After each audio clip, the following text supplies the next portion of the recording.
CBN e a Tecnologia, com Gilberto Sudré.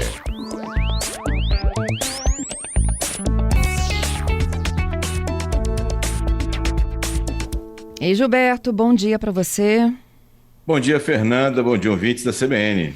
Gilberto, a gente teve aqui alguns episódios esta semana que vou aproveitar para fazer um breve resumo aqui para quem não acompanhou, né? Um foi o episódio de uma criança ontem compartilhando uma foto de arma numa rede social, inclusive mandando para os colegas de turma, né? Fazendo uma espécie de ameaça. Isso foi aqui em Vitória, né? Na quinta-feira, a Polícia Federal aqui no nosso quadro Segurança em Foco alertou para esse aumento, né, de registros de pedófilos, né, cometendo abuso contra crianças e principalmente chegando até eles pela internet. E uma coisa que o nosso convidado da polícia chamou muita atenção é de que como que é preciso ter um adulto fazendo a supervisão. A gente pode até achar que é inofensivo um jogo, mas não é, tá? Exatamente, Fernanda. Essa é uma questão bastante séria, porque assim, as crianças nessa nossa nova geração parece que já nascem sabendo a navegar na internet, mas elas não têm, obviamente, o discernimento de saber o que é certo, o que é errado. Isso é um papel que os pais têm que ajudar nessa situação. Então, por isso que é importante, ou tão importante assim, a supervisão dos pais em relação ao que seus filhos estão fazendo na internet. A gente tem algumas sugestões, né, do que os pais devem exatamente fazer, pelo menos para manter, né, essa situação de acompanhamento do que os filhos fazem na internet em relação a essa situação, viu, Fernando? Como é que a gente faz isso, Gilberto? Então, assim, primeira questão, assim, o computador, né, ou seja, da casa, o computador utilizado pelas crianças, deve estar no local público da casa, né? Ou seja, que muitas crianças usam o celular para fazer essa navegação na internet. E os pais também devem manter uma vigilância sobre essa situação. Existem alguns aplicativos que ajudam nessa questão, mas é importante a gente pontuar que o aplicativo apenas ajuda. Ele não é a solução completa do problema. Na verdade, as crianças têm acesso à internet através de outros dispositivos também, que nem sempre estão sob supervisão ou sob o alcance desses aplicativos. Então, é importante, mais do que os aplicativos, que os pais tenham uma conversa com os seus filhos sobre exatamente essa situação de uso da internet, do que seguir, ou do que consultar, ou do que acessar na internet, nesse caso. No passado, né, as nossas mães e pais, ou responsáveis, falavam assim, não fale com estranhos, cuidado onde você vai, né? E esse tipo de recomendação continua valendo, só que agora valendo para a internet, ou seja, cuidado onde você navega, cuidado com quem você conversa na internet, né, em relação à situação. É importante deixar o celular atualizado com antivírus, né, nessa situação, e tem uma série de aplicativos que a gente pode seguir nessa linha para tentar monitorar essa questão. A gente tem, por exemplo, o Google Family Link, que é um aplicativo gratuito, em que o pai pode instalar uma cópia do Family Link no celular da criança e monitorar, né, ou seja, tempos de uso, aplicativos que estão instalados no smartphone. Tem um outro aplicativo chamado App Block, que também tem uma função de monitorar e limitar um pouco do uso que a criança tem da internet. O Life 360, né, e também o controle parental Screen Time. Todos são aplicativos gratuitos, que encontrado nas lojas de aplicativo, em que o pai, ou a mãe, ou o responsável pode ter algum tipo de ingerência sobre essa situação. Mas é importante lembrar, como eu falei, que os aplicativos eles apenas ajudam, eles não são a solução completa da situação ou da navegação da criança em relação a isso, né? Então essa é uma questão bastante importante. É importante definir limites também dessa navegação, né? Ou seja, ter os tempos específicos que a criança vai usar a internet. E uma coisa que muitas vezes passa despercebido pelos pais, mas, por exemplo, os próprios jogos hoje já permitem uma conversa entre os participantes dos jogos. Então, ou seja, não basta apenas monitorar o que o seu filho ou filha está fazendo ou conversando pelo WhatsApp, ou pelo Messenger, ou pelo Telegram. Os próprios jogos hoje já permitem que os jogadores conversem entre si, o que pode ser um canal de comunicação também entre crianças, outras crianças, ou crianças e adolescentes. Dá para bloquear isso, essa mensagem? dá para bloquear ou limitar o uso, né? É importante que o pai tenha uma ideia de acompanhar o que está acontecendo. Em alguns jogos, esses aplicativos não alcançam essas mensagens. Alguns jogos sim, alguns jogos não. Então, por isso que, como eu falei, os aplicativos ajudam, mas não resolvem 100% do problema. Entendido. E nem todo adolescente vai deixar a gente bloquear, né? Porque vai dizer assim, mas o meu amigo tá lá, precisa de falar comigo. Exatamente, exato. Por isso que eu falei assim que ele tem outros acessos, né? Ele pode ter no computador da escola, ou no computador da Lan House, se ele usa a Lan House, ou no computador de uma outra pessoa, né? Ou seja, que fica fora, né? Desse limite, ou desse controle que o pai, a mãe, o responsável poderia ter em relação a isso. Então, por isso que é importante, seja a conversa, explicar os riscos, explicar o porquê não fazer certas coisas.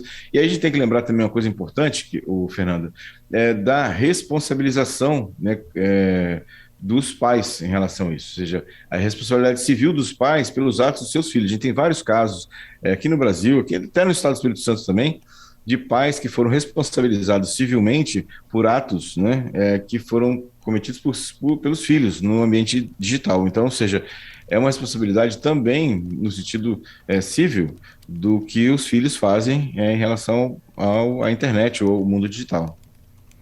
Sem dúvida. Ô Gilberto, e no smartphone a gente consegue acompanhar o que eles estão fazendo, jogando, por exemplo, acessando, com quem eles conversam? Alguns aplicativos desses que eu comentei, né, você consegue ter algum tipo de monitoramento. Não é talvez completo, mas algum tipo de monitoramento você consegue ter nessas situações.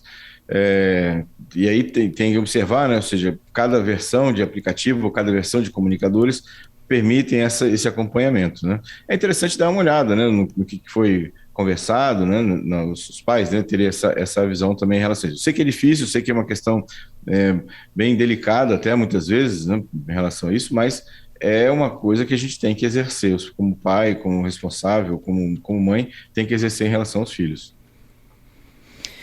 É isso. E, Gilberto, a todo momento também, ontem, por exemplo, né, o caso que foi no Distrito Federal que a gente noticiou, era um estudante de medicina tentando se aproximar de adolescentes, né?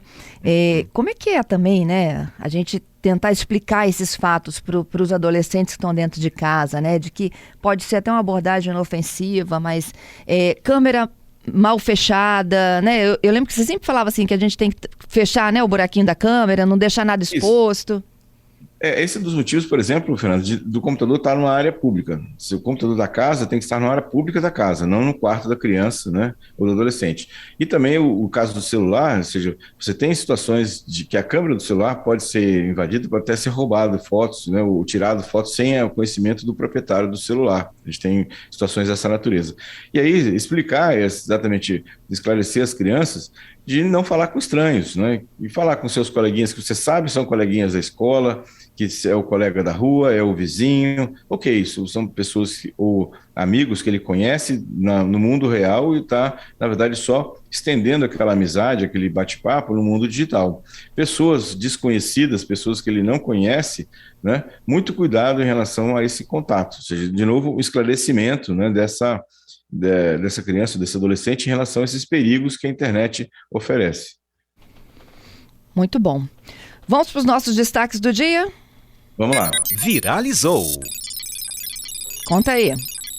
Vamos lá, Fernando. Bom, vamos começar com uma boa notícia. Starlink, aquele serviço de internet via satélite do Elon Musk, anunciou essa semana uma excelente notícia para os brasileiros. Na verdade, a mensalidade que era, né, que inicialmente cobrada de R$ 500 por mês, baixou para R$ 230, mais de 50% de desconto, né, desse local. Então, ou seja, uma boa ideia, né, para quem está pensando agora em ter um teste ou ter essa internet via satélite do Starlink, baixou para R$ 230 por mês.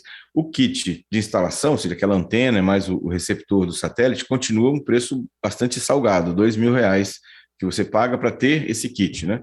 E tem os R$ 230 por mês, que baixou, né, de 500 para 230, um bom número para isso. A má notícia dessa semana é que o Facebook, o WhatsApp e o Instagram podem começar a cobrar por funções extras. Isso foi uma uma notícia que saiu essa semana em que a Meta planeja adicionar ferramentas pagas às suas plataformas, o Facebook, Instagram e WhatsApp. Então, em breve, provavelmente vamos ter aí algumas funções específicas que só pagando nessas ferramentas que você vai ter. Então, inclusive, surgiu um rumor aí de teremos um WhatsApp Premium, né, que vai ter uma série de funções mediante uma assinatura mensal, funções específicas para quem quiser ter recursos de esconder a sua parte online para algumas pessoas. Então, tem algumas questões que a gente vão provavelmente aparecer aí, mas mediante a cobrança de uma mensalidade desses aplicativos em si, né? E uma última boa notícia dessa semana é que a Justiça proibiu a venda de seguidores e curtidas no Instagram. A gente sabe que tem uma série de empresas, né, sites que vendem seguidores, né, para o Instagram. Você entra lá, paga um valor e sua conta de Instagram é turbinada lá com a quantidade lá grande de seguidores. E aí muitos usuários do Instagram utilizam essas empresas, né, esse serviço para poder ganhar relevância, né? Ou seja, dentro da rede você tem lá 10 mil, 20 mil, 30 mil seguidores que na verdade foram comprados nessa situação. A Justiça da Primeira Vara Empresarial e Conflitos de Arbitragem de São Paulo proibiu que as empresas vendam esse tipo de serviço, né, na rede social por ser uma prática irregular ou ilegal dentro das redes sociais. Então, ou seja, isso é uma questão. E aí a gente tem que lembrar que quem usa desse tipo de artifício, o Instagram descobrindo que isso foi feito uma turbinada, né, na sua conta de forma ilegal ou da forma com a compra de seguidores, o Instagram pode suspender a sua conta e pode, inclusive, banir definitivamente a sua conta da rede social. Então, esse é um negócio realmente ruim para as vítimas. Então, essa é uma questão que deve ser pensada. Os seguidores são aqueles que são crescimento orgânico, normal da sua conta, e não a compra, né, de seguidores falsos para isso. Excelente, Gilberto. Tudo de bom para você. Bom final de semana, hein? Obrigado, Fernando. Obrigado aos ouvintes pelas participações e pela audiência. E um excelente final de semana para todos. Quarta-feira estamos de volta com mais tecnologia.